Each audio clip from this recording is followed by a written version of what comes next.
Well, we've been in a series on Ecclesiastes with a subtitle of Confused in Life but Confident in God.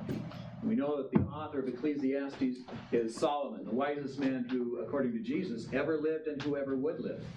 And yet with wisdom comes responsibility. And we see that this is an individual who struggled with finding peace and contentment and happiness.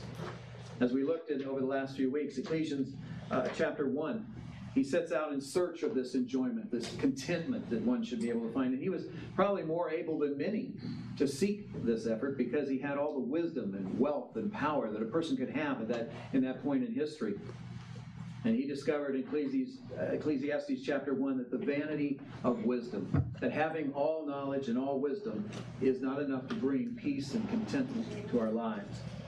Chapter 2, he looked at, okay, if it's not wisdom, then what else might bring that contentment into our lives? And so he looked at the vanity as of pleasure. Pleasure of having things or servants and the sex attitude and musicians in his life and the riches of gold and jewels and the like, and none of it worked for him as well. And then he said, well, if I just pour myself into my work, if I just have the vanity of work, and he found that too was meaningless, which is the phrase for this whole book, meaningless and under the sun.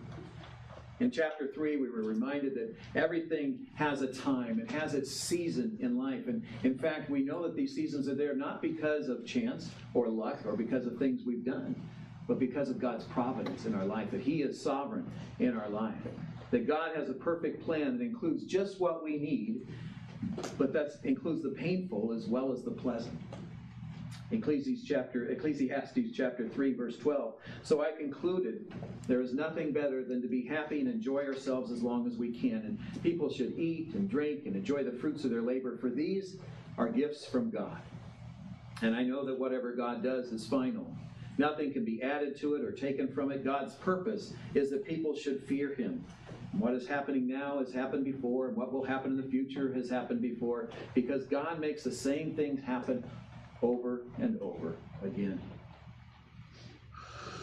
Now, as we go forward in the chapter 3, the last of chapter 3, and into chapter 4 and chapter 5, here we've gone a chapter a week. Now we're going into 2.5 chapters today. But we notice that whenever a tragic circumstance occurs, or a terrible injustice is revealed, somebody is sure to say, you say your God is a God of love. But how could a God of love allow this to happen or allow that to happen? And it's a concern for many. Sometimes the question is more personal. How can you say that God loves me when He lets me work my fingers to the bone, but somebody who perhaps inherited their wealth gets to spend their days enjoying themselves, and I don't have that pleasure? Well, how is that a God of love? And so we have these questions, and in fact, Solomon himself had these questions as well. And if we accept that these are God's choices for us, coming from His loving heart, not out of anger, not out of desire to punish, but out of love, we discover 3 wonderful things.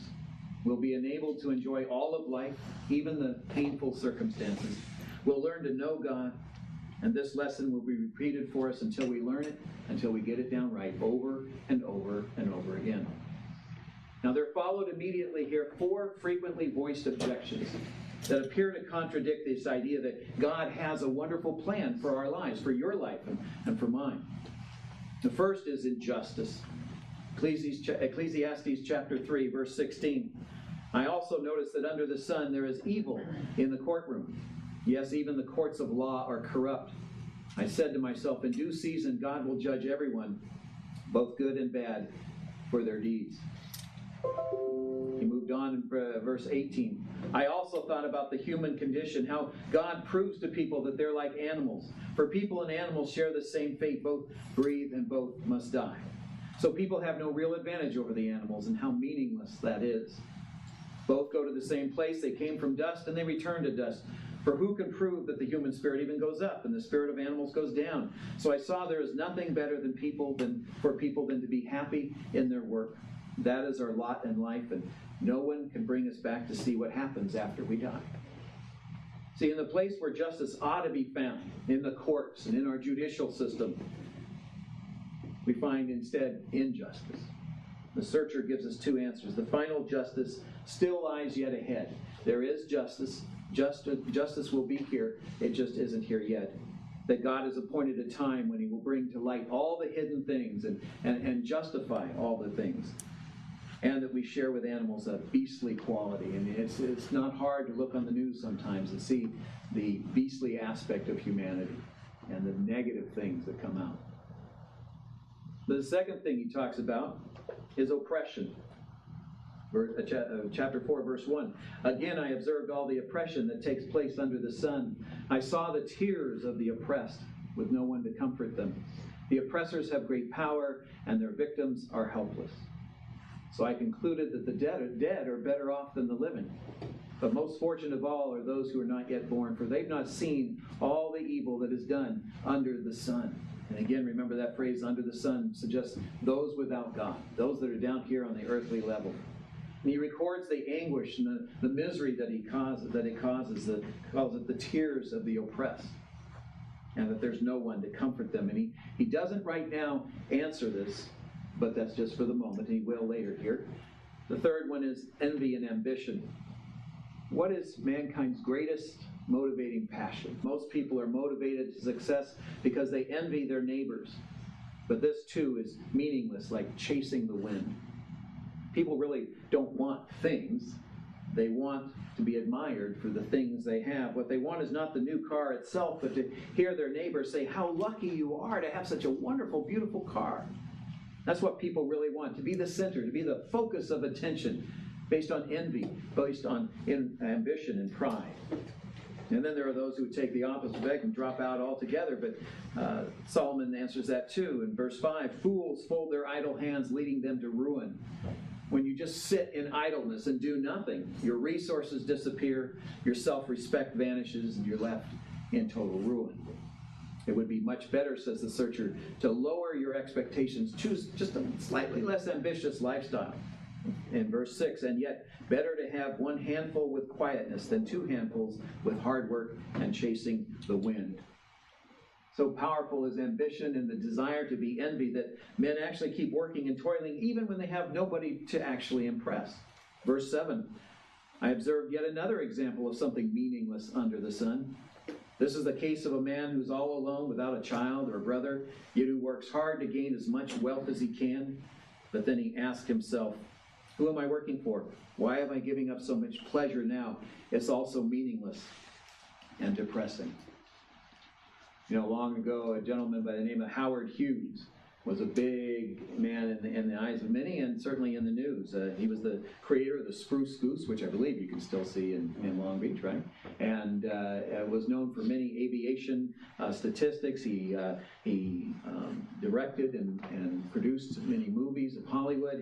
He dated many of the starlets of that time. He was in the news constantly, but then he dropped out of the news. And he just became a recluse. With all of his money, with all of his wealth, he became reclusive. When they found him, when he had died, they found that he suffered from malnutrition. His reclusiveness and possible drug use made him almost unrecognizable. His hair, his beard, his fingernails and toenails were unkempt and extremely long. His tall 6'4" frame now weighed barely 90 pounds. And the FBI had to use fingerprints to conclusively identify the body. This is someone who had it all, and yet had nothing. In contrast, the searcher says that companionship is better than loneliness. Verse 9, very famous passage, two people are better off than one, for they can help each other succeed. If one person falls, the other can reach out and help. But someone who falls alone is in real trouble. Likewise, two people lying close together can keep each other warm, but how can one be warm alone? A person standing alone can be attacked and defeated, but two can stand back to back and conquer. Three are even better, for a triple braided cord is not easily broken. The very best investment you'll ever make in life is not going to be a financial one. It's not going to be your house or your car, but rather the investment you make in relationships. And the searcher mentions that there's so many benefits that it increases the reward. It says that two are better than one, and two certainly do make more than one. Two can live cheaper than one. It also mentions provides help in time of trouble. Somebody to be there for you when you go through things that are hard and troubling. How can one be warm alone? And not just in the physical sense that we might imagine that bringing up in our minds, but the idea that we live in a very cold world, and it takes others to bring warmth into that environment. And it makes defeat less likely. You know, the armies under Alexander the Great, they perfected this idea of standing back to back in their fights, their wars, their battles. And that allowed them to be able to take on any front, whatever was coming at them, protect the one behind me at all costs. And it worked. And I like the last part, 3 are even better, for a triple braided cord is not easily broken. I'm not sure that Solomon actually meant it for this way, but think of it this way. If 2 are great, imagine 2 with God, and how that strength can be magnified as well. You know, the Bible is full of pairs of individuals who lived off of each other, who grew strength from each other. We hear of Paul and Timothy, of Mary and Martha, David and Jonathan, Ruth and Naomi, Moses and Aaron, Elijah and Elisha. See, God never meant us to be alone. People need someone who will come alongside and join them arm in arm in their fight, in the daily fight. Life is hard. Bad things happen. Tough times come. But if we're standing shoulder to shoulder, we're locked arm in arm, we cannot fall. There's this one reason why we need to come to church. I hope you see the church. I hope you see this church as a safe haven. I want you to see Maranatha as a place of community. Yes, we have our issues. Every family does. But the only way to make a difference in the world is not to move away from the church, but move together as the church. We make sure that we're fighting the battles that need to be fought. We make sure we're working together as brothers and sisters in Jesus Christ. We do our best to make sure that we're using our talents and using our time and using our treasures so that the church can be exactly what Jesus calls us to be, a place of redemption and a place of transformation. Fourthly, he saw a lifetime of seeking. The moral here is that God has a perfect plan, and he'll teach you as you go. If you live long enough and listen carefully, you will learn that enjoyment is a gift of God. But sadly, even people who live a long time still do not seem to learn this.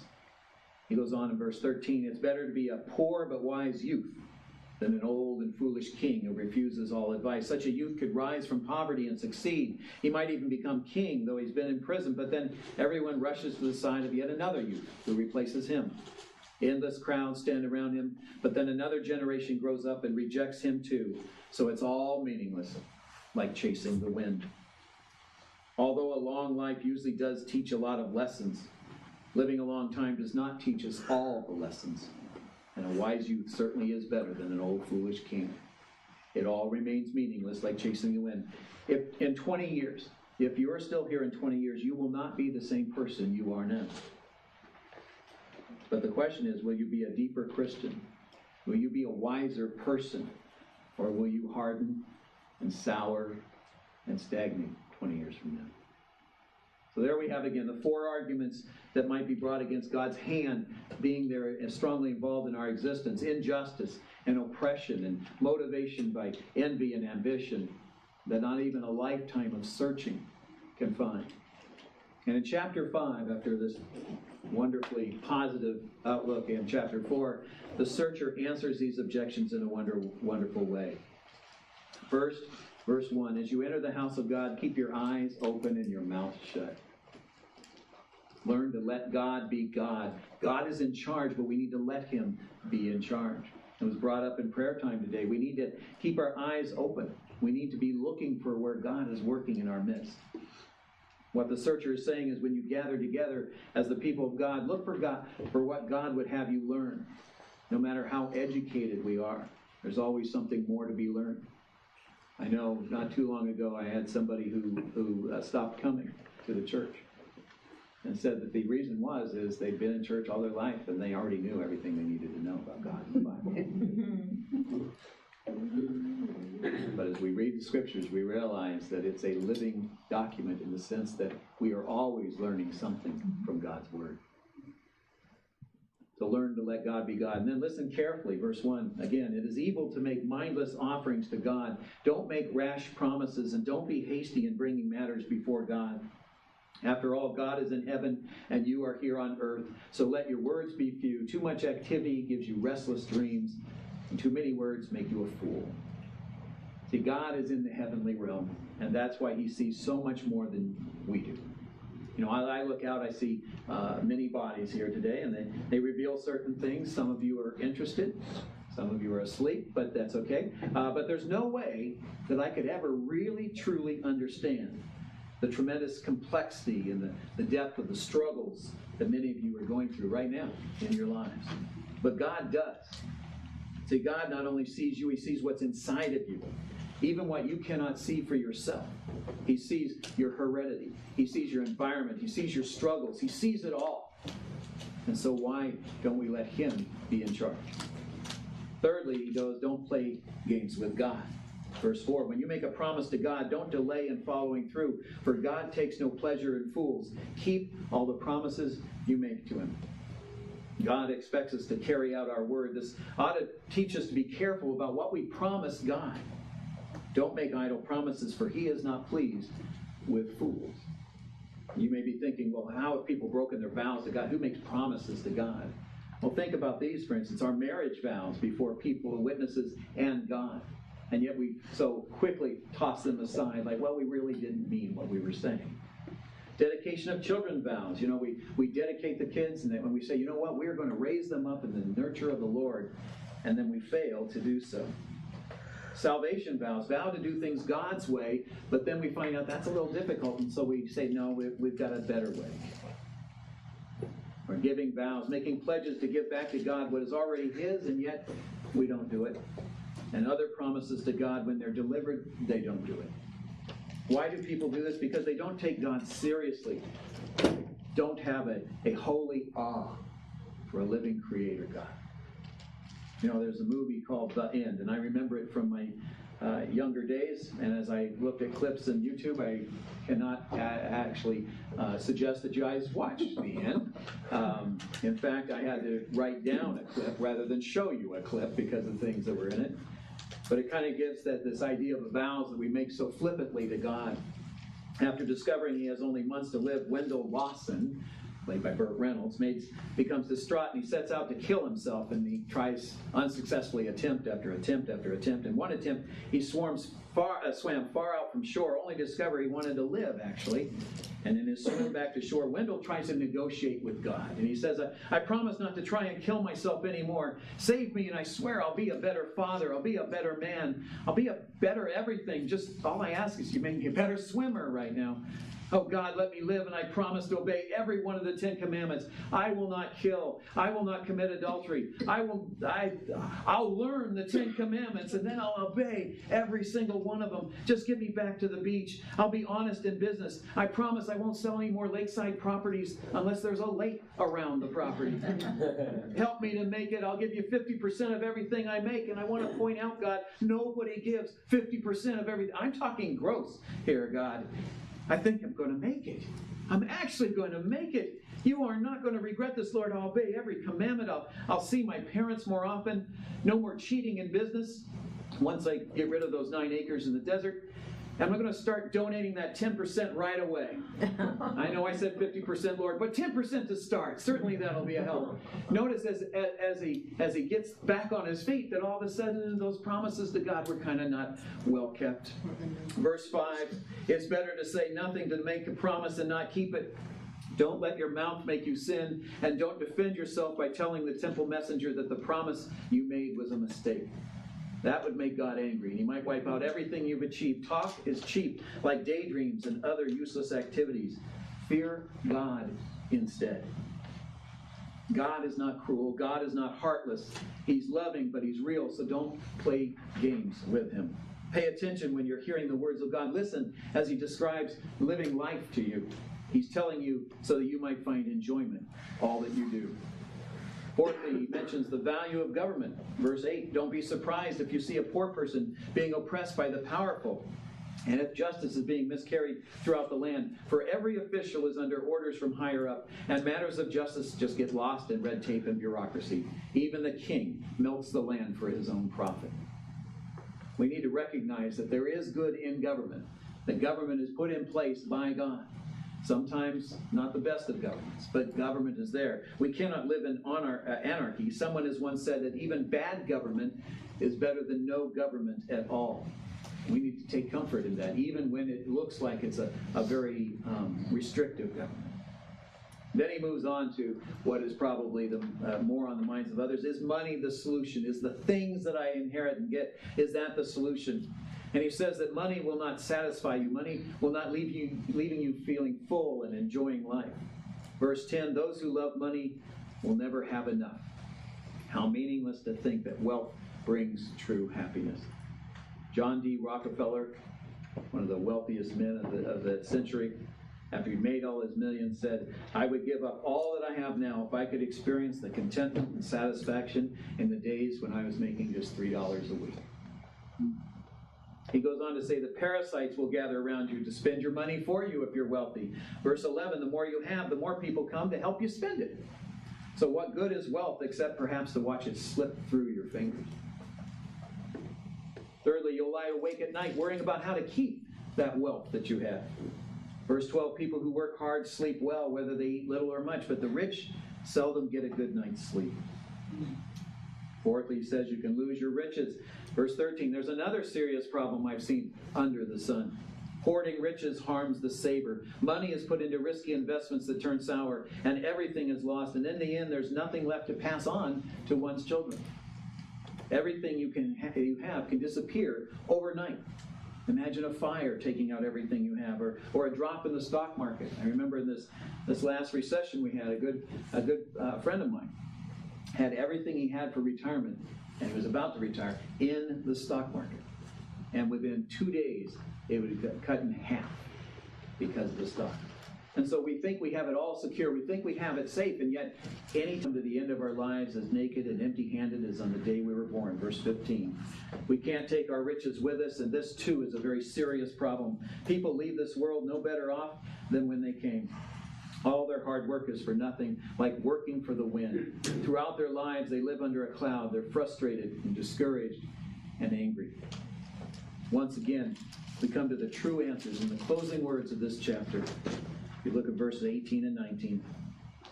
Even so, I have noticed one thing, at least this is good. It is good for people to eat and drink and enjoy their work under the sun during the short life that God has given them, and to accept their lot in life. And it is a good thing to receive wealth from God and the good health to enjoy it. To enjoy your work and accept your lot in life, this is indeed a gift from God. Enjoyment does not come from possessions or from the riches we might have or the riches we don't have. Nor does it come from companionship, from popularity, or from fame, or from approval and the admiration of others. Enjoyment comes by knowing the living God, pure and simple, and taking everything from his hand with thanksgiving. Whether it be pain or pleasure, knowing that the sovereign God has your life, has your interest at heart. That's the gift of God, and that's the lesson of this book of Ecclesiastes. And notice how the chapter closes with the last verse of chapter 5. God keeps such people so busy enjoying life that they take no time to brood over the past. You know, William Randolph Hearst amassed one of the great fortunes of our time, built the great castle, which is here in California, Hearst Castle. Huge endeavor. But he ended his days living in the opulence and splendor of that castle. He was found sitting in a basement playing over and over and over again the last few weeks of his life, playing the movies of old Hollywood in an effort to eke out some degree of enjoyment from the past, from his time in the past, because today didn't offer it. Tomorrow doesn't offer it for him. How much better to be so involved in today's activities that we have no time to brood in the past. Let's pray.